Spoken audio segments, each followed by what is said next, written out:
So I know what you're thinking. Yes, I'm a virgin. Yes, I love sex.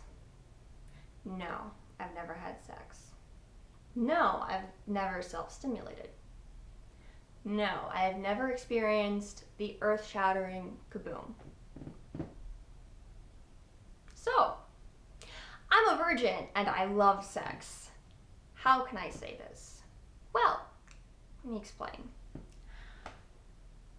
I'm a Christian and I love Jesus.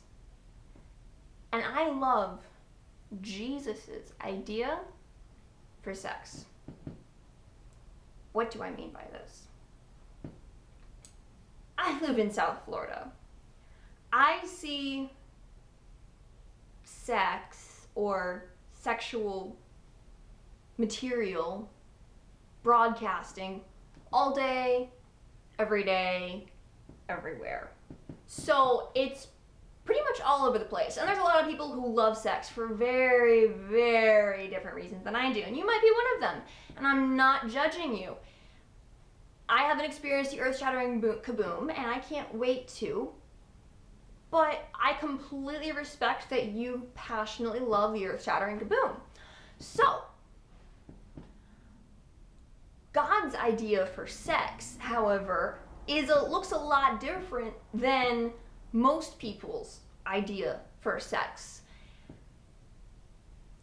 Because I look at South Florida and I hear about the human trafficking, and I hear about all the abusive relationships, and I hear about all the boyfriend-girlfriend live-in relationships that are short-term and blah blah blah, and I hear about, this and that and the other thing, and there's lots of people who love the earth-shattering kaboom and love sex, but they're not getting a lot of it because they're trying to do it their own way, their own idea. And my thing is that if God made sex, let me say that again. If God made sex, and he did, don't you think he would have the best idea for how to make it awesome? I'm just putting that out there.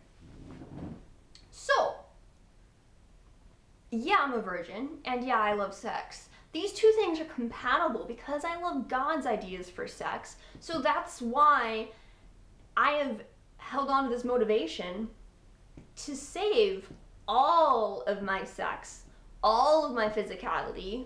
And at the same time, it's important to note that there's a lot of people who, in my situation, idolize sex and marriage, but then they get there and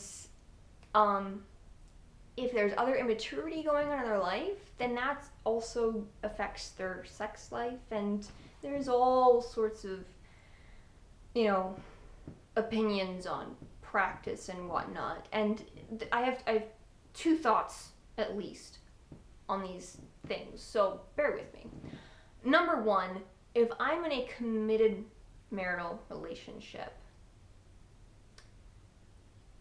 there is a safety that we're just gonna practice, and if it's awkward, we'll try again tomorrow, So in regards to being in my situation as a virgin and saving it all for marriage and then getting it there and it's not exactly what I thought it would be, there's this thing that happens when I'm trying not to idolize sex from this side, and make it up to something that it's not. Because at the end of the day, the only person who is going to satisfy my soul is Jesus Christ. That's the only thing. He is the only one. He's not a thing. He is God. And he is a person. And he is in a relationship with me. And that is far more satisfying than any great earth-shattering kaboom will ever be. As much as I'm looking forward to that. But that's not my purpose for living. That's not my reason for existing. That's not why I am a professional single. So, the big thing I do want to share is the number one reason I want to get married is actually not sex. And that's what I'm going to share about next time. My name is Meg. I love my Jesus, and I believe in living inside out. Live it.